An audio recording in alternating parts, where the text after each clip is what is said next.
In this session, let's look at the balance sheet, which is the next most important financial statement.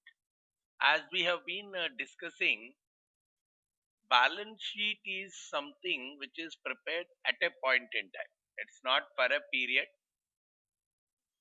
As of today, what are outstanding to be received in future or to be paid in future. Whatever is outstanding to be received in future, we call them as assets. So when we say received, it could be either in the form of cash or in the form of usage. Probably it's like which could be received or consumed in future, right? Let's say I have purchased a machine.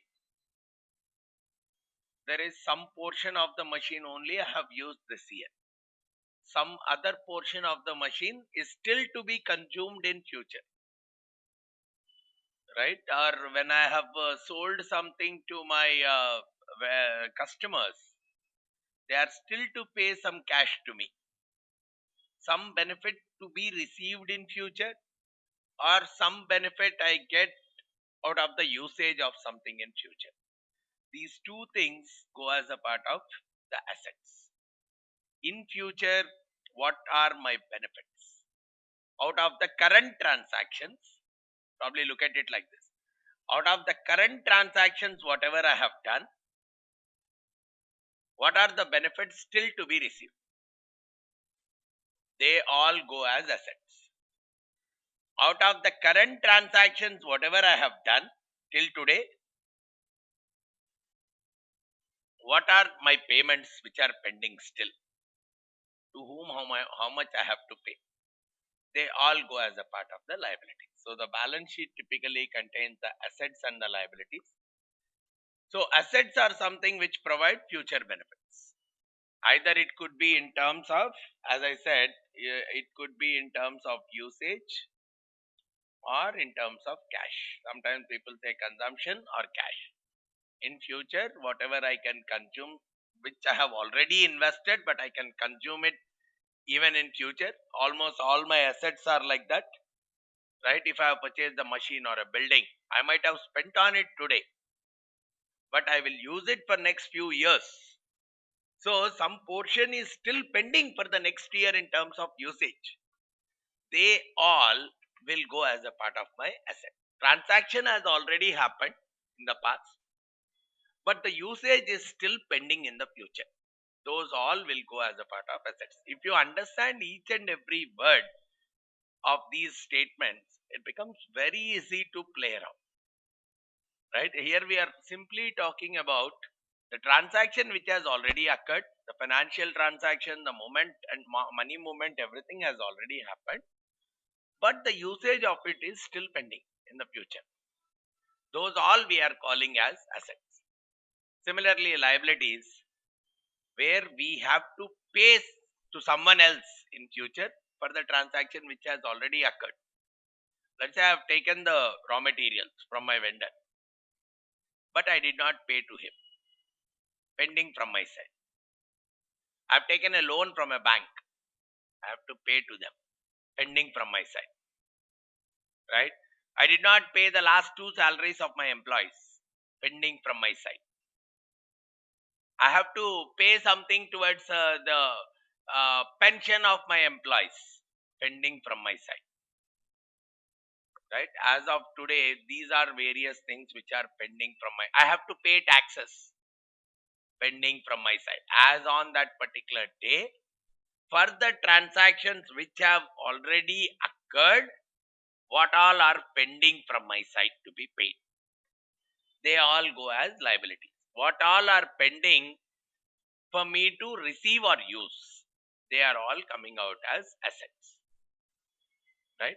So the list of these assets and liabilities, once I list out all the assets, all the liabilities, the difference between the two is what we call as owner's equity. And this is what is the portion of the owner's capital in the business.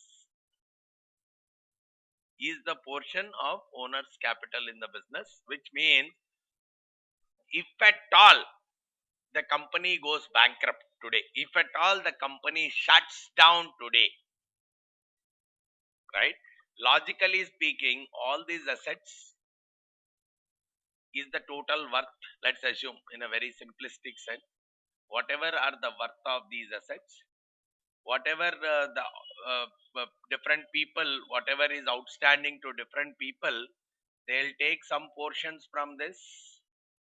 So whatever is left, it goes to the owners or the shareholders.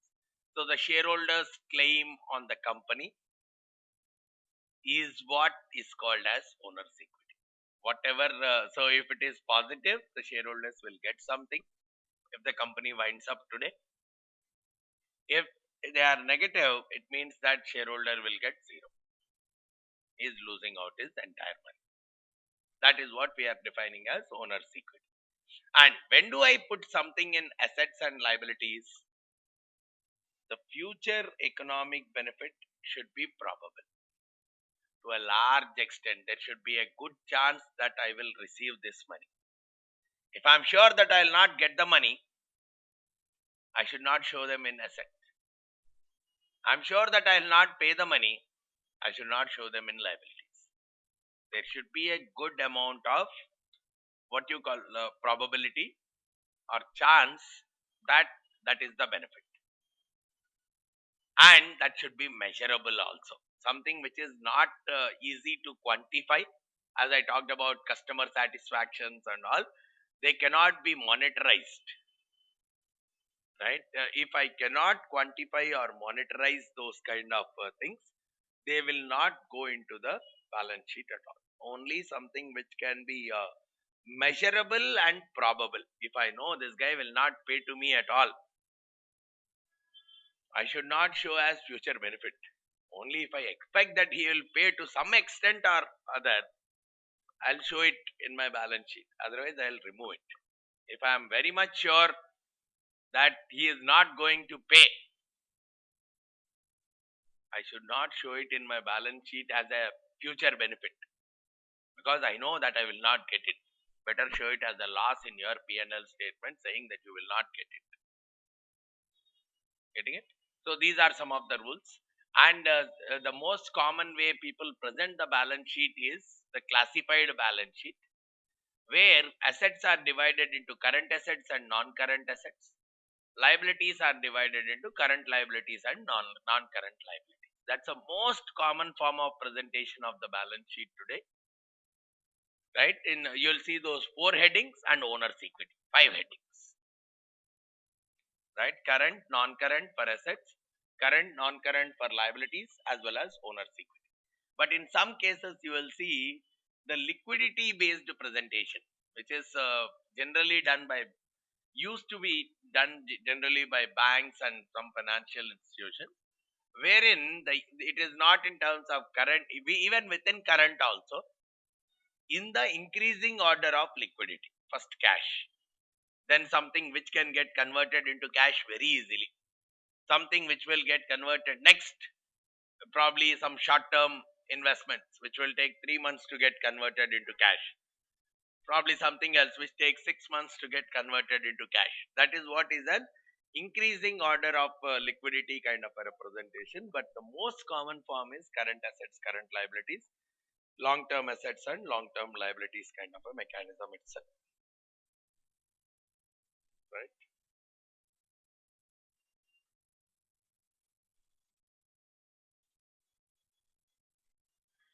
Typically, from the balance sheet standpoint, what all things you can assess from the profit and loss statement standpoint, we were able to assess the profitability of the company, gross profit margin, net profit margin, some ratios we were able to compute using the common size income statement. Like that, from the balance sheet, you can assess the liquidity position of the company. Liquidity position is primarily coming from short-term obligations, whatever are there. Can the company meet the short-term obligations comfortably? Short-term obligations are probably payment to the vendors, payment towards taxes, payment towards dividends, which will happen within the next 3 months, 6 months kind of time frame. Short-term obligations. Does the company have sufficient resources to meet all the short-term obligations? So that is what is an assessment of the liquidity of the company, which is purely obtained by looking at the balance sheet. Two, solvency. Solvency in terms of, can this company sustain for some time, or is there a chance of bankruptcy? Is there a higher chance of bankruptcy for the company, or is it sufficiently solvent enough? Which is more from a long-term payment standpoint. Liquidity is more associated with short-term payments. How comfortable is the company? Whereas solvency is more associated with long-term payments perspective. Even the long-term payments are nothing but non-current liabilities. So assessing current liabilities will talk about liquidity. Assessing non-current liabilities will talk more about the solvency perspective of the company. And the third dimension which we can analyze looking at the balance sheets is the ability to pay dividend. How much cash is there? Because the real dividend can be paid out of the cash only, right? What is the cash position? Because if P&L statement could be an accounting concept, because depreciation, there are so many accounting jargons which we have used, right? LIFO, FIFO, irrespective of the actual cash, we are only that 100 items only we are showing under cost of goods sold, but in reality we have spent 120 items, right? Money wise, money has gone for 120 items, but representation wise we are showing only 100 items, correct? So the real scenario of cash can very well be assessed by looking at the balance sheet. So the three major kind of analysis which you can bring out by looking at the balance sheet is, you can assess the liquidity, you can assess the solvency, you can also look at the capacity to pay dividend.